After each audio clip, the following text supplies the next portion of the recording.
Yo, what's going on, guys? Today I'm back again with another video today. I'm gonna be showing you how I use my iPad for school more in depth compared to the other video I had. The other video was basically like a little overview of how I use my iPad Air for school. So if you watched the channel in the past, you might have seen that I have an iPad Pro 2018, but I don't have access to that on the daily basis, so I use this iPad Air 4, which does the job pretty much equally as well. So I'm just gonna go ahead and show you about my iPad Air and how I use it. So we're just gonna go and start from the lock screen here and Touch ID in the power button, which works pretty well, I must say. So this is my lock screen, just Apple Perk and the wallpaper. And now in my home screen, this is the first page I have. I basically made it as clean as possible just to have the widgets and the time there. So let me show you, this is my to-do list.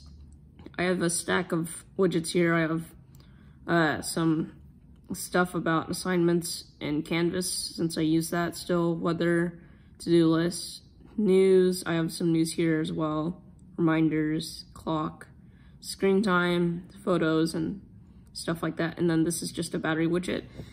And when I go down here, I also have some shortcuts, which I have one for every one of my classes, and a ton of other shortcuts as well.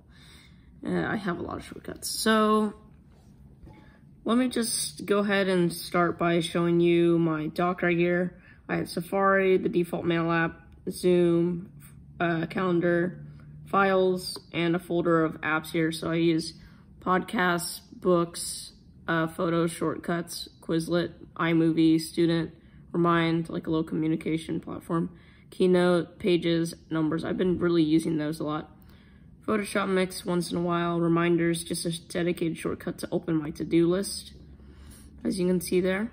Notes, Settings, just an extra settings shortcut. Music, Measure, that kind of things. And over here I have some other apps. I also have the main ones of these, and I have extra books and stuff. I have a few miscellaneous apps in here. So let's just go ahead and start by showing my Safari over here. So let me just close out all the tabs. So I have these bookmarks, just Apple. I like to check the website a lot. I don't know. Google. I have some other essentials here, which I can check Zoom updates and whatnot. And I also have some school websites there, and I also have some other bookmarks here. And I usually use private browsing, not because I'm doing anything sketchy or anything. It's just because I'd rather do that instead of like have all the school websites on my history and everything, and search history and stuff like that. It's just like ruins everything. So then over here I have Zoom. I have the default mail app. As you can see, I have just a ton of mail and stuff. I have Zoom here, which I go into my Zoom meetings and whatnot. Files, I have files right here. This is where I keep all of my notes and stuff. And so I have one folder for basically every class, and there's one of my automations there, which I'll talk about later. But I have one for every single one of my classes here, even if I don't use them, like PE right there. But I have one for every class to keep all the documents and stuff like that, so that way it's very neat and organized to keep notes and stuff there. And there's one for every class, and that's basically it for files. I have other stuff in my downloads, but I keep all of it in the school folder and my spring semester right here. Let's go ahead and look at my shortcuts here. So I have a lot of automations, some I don't use right now. Like these 30-minute before sunrise and stuff. These were like making my Big Sur dynamic wallpapers just so it would go on with it. But I just leave those be. I have this one where I keep track of like what my battery is and if someone unplugs my iPad and stuff. I have one automation for every class, 4 classes, well 8 classes, but I only need 4 automations for every weekday except for Friday, because Friday is slightly different. So this is just one of them. These are the same as just the time. So what it'll do is it'll look at my calendar, see if there's anything, because if it's like a spring break, like a long week, which is about to happen, then it will just like, it will not see any of the events in the calendar, so it won't trigger any of the shortcuts. So what it will do is if it finds strategic math or algebra if it finds it in the calendar, then it will run that specific shortcut. So if it has algebra, if it finds algebra, then it will do algebra. If it finds strategic math, it will open the strategic math shortcut. If there's none, it won't run anything and just exit out. And that's the same for all these ones that say Monday, Tuesday, Wednesday, Thursday. Friday, it's because it's slightly different, not because the schedule is any different, it's just because the classes are hybrid. So I have an A-B day schedule. So Monday and Wednesdays are A days and Tuesday and Thursdays are B days.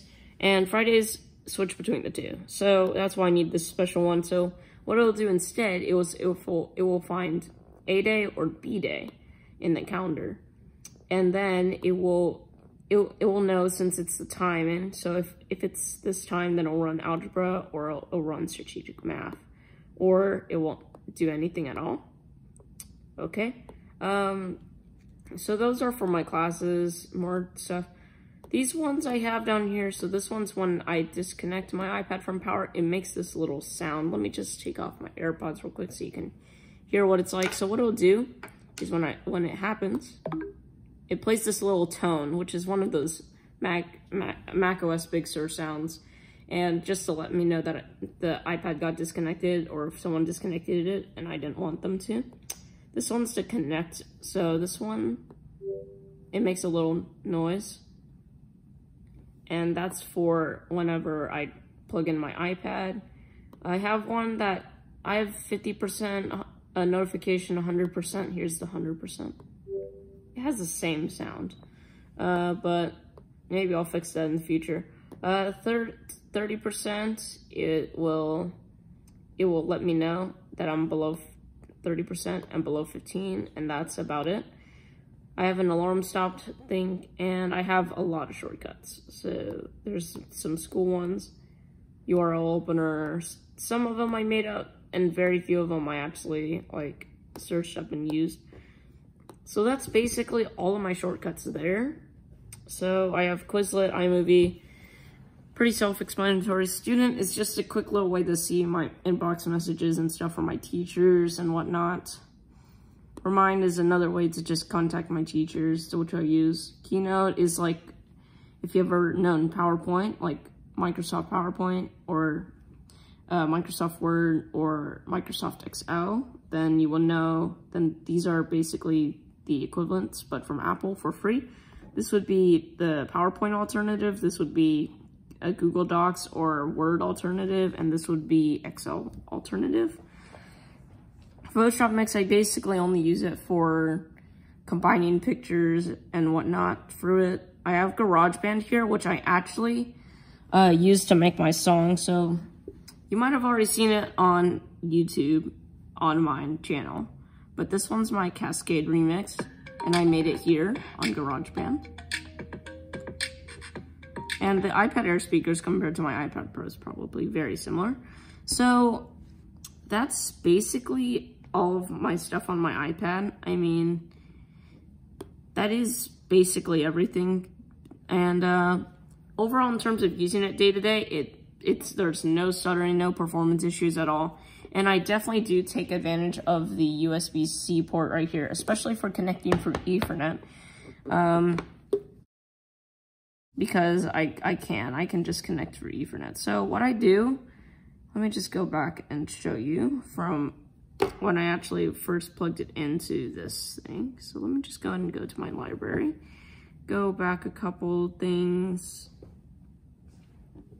And so this is when I have my Ethernet right here, just plugged in, and I get a lot of speed, just like when you would get on a, I don't know, something else. So that's for this. I do use that quite a bit. And that's basically it. Yeah, I do use it for Ethernet. I do use it for plugging in stuff It's just so much more convenient compared to my iPad Pro 1st gen that I used to use for school. But that's about it. I do use this camera on the back a little bit, but the 1080p camera is definitely sufficient on the front for the 7 megapixel. So that's about it for my iPad Air and how I use it for school. So if you enjoyed, definitely be sure to like and subscribe. But otherwise, that's it for this video.